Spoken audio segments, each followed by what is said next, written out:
Hello, hello. Slide 8 of musical theater lecture number 2. We are now talking about Irving Berlin, who was born Israel Berlin in 1888 and lived until 1989. He lived to be very, very old. He was a Russian-born American composer.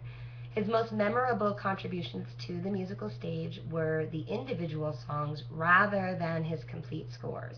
Alexander's Ragtime Band, which I've played in class before, and was one of his first biggest hits. Berlin wrote his first complete Broadway score for Watch Your Step in 1914. In 1921 through 1924, he and producer Sam Harris offered a series of what they call music box reviews, which introduced many of Berlin's standards.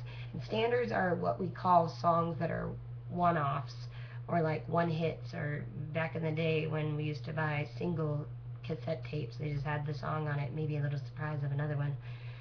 But if you're a singer, especially a jazz singer, a lot of times you would be singing the standards of Irving Berlin, or the standards of Cole Porter, or the standards of such and such, and you get the point.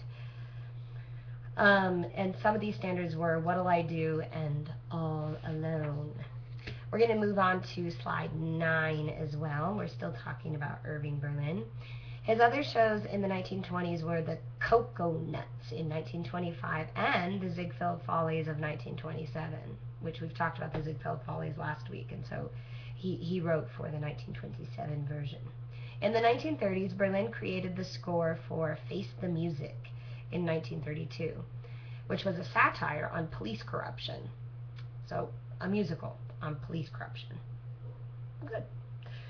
His score for the review as Thousand Cheer in 1933 included the song Supper Time, a lament about lynching of a Southern black.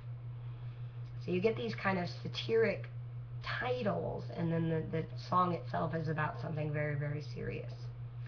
Berlin was never interested in experimentation or innovation.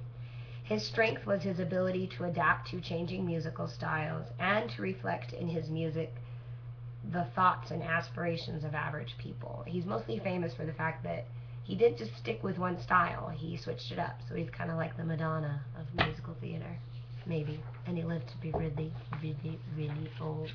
Alright, that's the completion of our lecture. Thank you for your time, and I'm sorry I couldn't be there.